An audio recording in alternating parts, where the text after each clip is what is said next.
dans les urnes. Et je veux redire à quel point nous défendons un principe.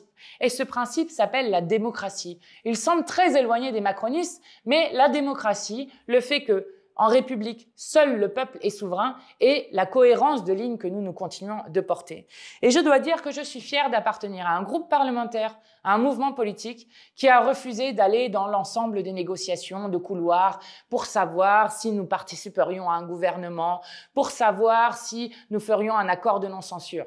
D'abord parce qu'il est hors de question de participer à un gouvernement ou de soutenir un gouvernement qui, par exemple, a mis en place la retraite à 64 ans par 49.3 de force, alors que nous sommes ceux qui voulons la retraite à 60 ans, qu'il est hors de question de participer ou de soutenir un gouvernement avec ceux qui ont supprimé l'impôt de solidarité sur la fortune quand nous voulons le rétablir, avec ceux qui ont refusé d'augmenter les salaires quand nous voulons, nous, augmenter les salaires, et surtout que le refus que nous portons est aussi l'idée non seulement du respect de la démocratie, du respect des électeurs et des électrices et de la promesse que nous avons faite sur le programme sur lequel les 193 députés du Nouveau Front Populaire ont été élus, mais c'est aussi l'assurance, lorsque vous allez dans une grande coalition, que vous ne censuriez pas ou que vous alliez directement avec eux, c'est l'assurance de dérouler un tapis rouge pour l'extrême droite et nous ne le ferons jamais.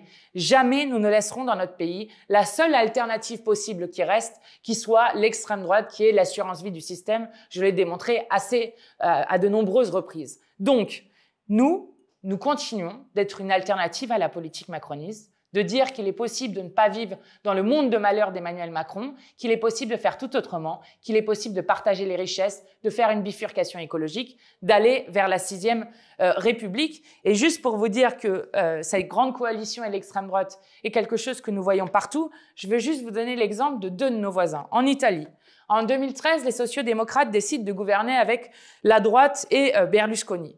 À ce moment-là, Fratelli d'Italia, qui est l'extrême droite italienne, passe de 2% en 2013 à 26% des voix en 2022.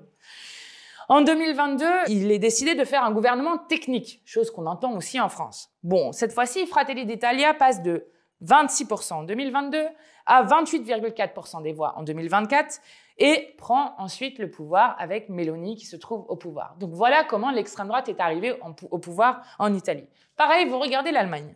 L'Allemagne, vous avez en 2013 Merkel qui fait des grandes coalitions, les grosses coalitions, comme ils appellent les Allemands. C'est à chaque fois sociodémocrate et droite, ce que tout le monde nous propose de faire tout le temps pour être constructif. Eh bien, pour être constructif en abandonnant ses promesses et son programme, l'AfD, qui est l'extrême droite allemande, elle passée de 5% en 2013 à 13% des voix en 2018, surtout de 0 à 227 sièges régionaux. Voilà ce à quoi mène le fait de faire une grande coalition bourgeoise dans laquelle, à la fin, la seule alternative serait l'extrême droite. Eh bien, en France, nous avons la chance qu'il n'y ait pas l'extrême droite uniquement comme alternative. La seule véritable alternative qui existe, c'est celle que représente le Nouveau Front Populaire et notamment la France insoumise que nous incarnons et qui continuera, quoi qu'il en coûte, quel que soit le moment, à tenir la promesse que nous avons faite aux électrices et aux électeurs, c'est-à-dire celle du programme, celle d'un autre monde possible.